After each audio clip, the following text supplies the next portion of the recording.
Hi, Bill Garvin here for Gunold USA. Because you know I'm all about that bass, no trouble. In this video, what I'd like to cover is your bobbin cases. Gunold sells a couple varieties of bobbin cases. The most standard in the industry is your smaller sizes, which are called the L. Okay. They also carry the jumbos or the M's style. Pretty much everything made nowadays is pretty much only going to be the L styles, but these are still available for some of the other equipment that's out there.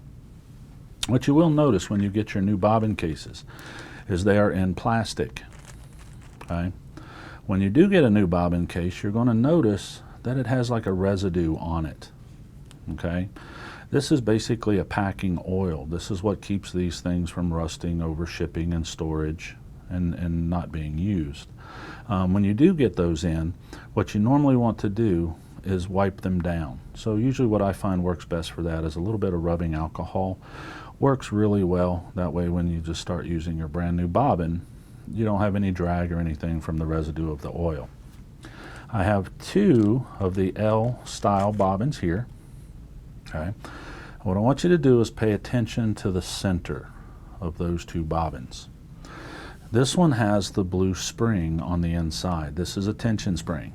This is only needed if you are winding your own bobbins, if you are using either the plastic, for example here, or the metal bobbins themselves. That creates pressure on it to prevent excess spinning as the stitches are being created. Industry standard is still, of course, your cardboard sided, okay, and this can be got in your polyester and your spun, okay, or your filament, okay. Industry standard is pretty much the filament nowadays, okay, and Gunold does offer a wide range of bobbin choices, including your magnetic bobbins. As long as you are using cardboard or magnetic bobbins, you will never need the blue spring that's on the inside. So keep in mind when you purchase your bobbin cases, purchase with or without, depending on the bobbins that you are using. If you're buying it with the blue springs, keep in mind they do cost more. So you might as well be taking that money and throwing it in the trash can when you remove that spring and throw it away. Again, not right or wrong, this is preferences. What I'd like to explain now is the maintenance and care of a bobbin case. One of the worst things, other than not cleaning it, that you can do to a bobbin case is continually drop it on the floor. Once it becomes out of round and the thread becomes really sluggish and hard to pull through, that case is basically destroyed, and nobody sells parts of an $8, $10 bobbin case. Okay, so for that reason, you should always have one or two extra laying around, depending on how many production heads that you have. If you've got 20 heads in your shop, you may want to have at least 5 of these available. Not having an extra bobbin case is like riding around without a spare tire and just hoping that you never ever have a flat tire. Now, with all that being said, keep in mind that the bobbin case causes 85% of almost all sewing issues on a machine.